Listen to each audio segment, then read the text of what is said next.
You see, there are different types of antihypertensives. They are what we call the water tablets, what we as professionals we call diuretics, but because it let a lot of people, they call it water tablet. And they can have these side effects. Okay. And then they are what we call the beta blockers. So example of the water tablets is something like bendrofluorescin. And there are those that we call the beta blockers, which also are used in the management of hypertension, which can also have those side effects.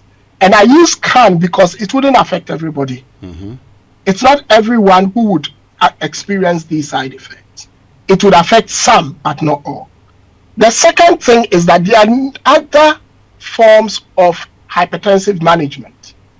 And with the new approach to hypertensive management, the drugs that are generally recommended for blacks, like in Ghana, we use a lot of what we call calcium channel blockers and what we call ACE inhibitors or angiotensin converting enzyme inhibitors like lisinopril, or what we call angiotensin receptor blockers like losartan, eprosartan, and all that. We use those in Ghana. Those don't have these side effects, but people have misinformed to the point where people think every antihypertensive has those side effects. So the problem then becomes, a lot of people, maybe you were prescribed a beta blocker to start with, or what do you call it, a water tablet to start with, and you are having these side effects. If you are not having those side effects, don't just stop taking it because they said you would have those side effects, because not everyone would have it.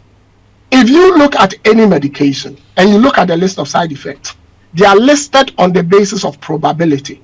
So the ones with the highest probability come first, and as they go down, the least probable come. So they come 1 in 1,000, 1 in 10,000, 1 in 100,000, 1 in a million. They're off. That's how they are listed.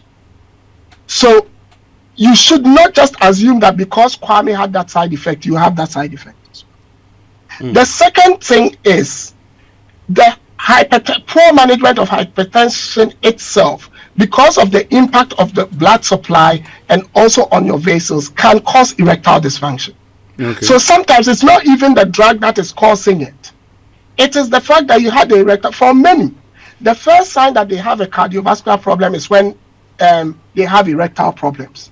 But unfortunately, with our society, if it happened to someone in their 30s or early 40s, they'll go and buy bitters, because they wouldn't think that that is the first telltale sign that you may be having a cardiovascular problem. But in most people, that is often the first sign that you're having a cardiovascular problem.